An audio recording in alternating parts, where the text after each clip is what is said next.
yürekli, od nefesli diyarım.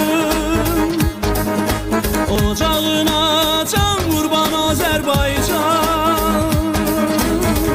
Əzilsən də əyilməyən vüqarımsan, bu canına canım qurban Azərbaycan. Əzilsən də əyilməyən vüqarımsan, bu canına canım qurban Azərbaycan. Savaşlardan alnı açıq çıxan zaman, tarixlərə bağışladım neçə qurban. Hər qonşuda bir parçası əsir qalan, torpağına canım qurban Azərbaycan.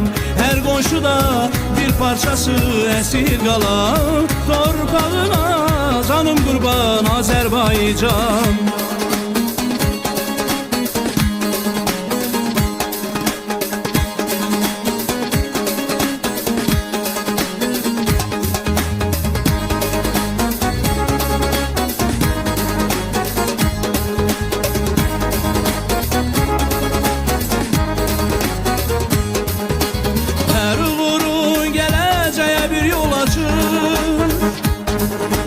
Hər dost ilə xoş niyyətin işıq saçır.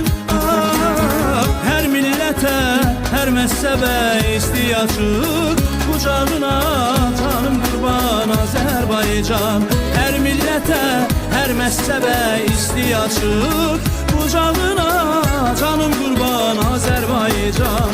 Neçə gizli sərvət yatır qucağında, neçə ölkə od aparır ocağından.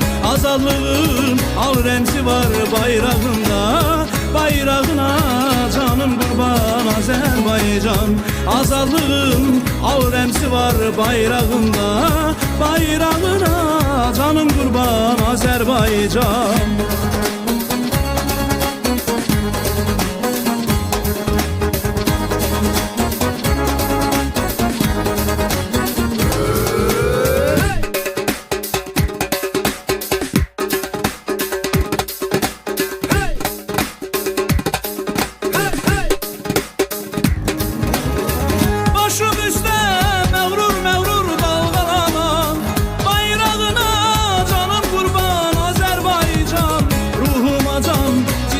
Üçün vətən olan, torpağına canım qurban Azərbaycan.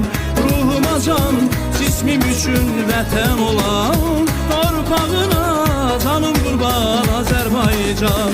Ey ana vətənim, ey doğma diyarım.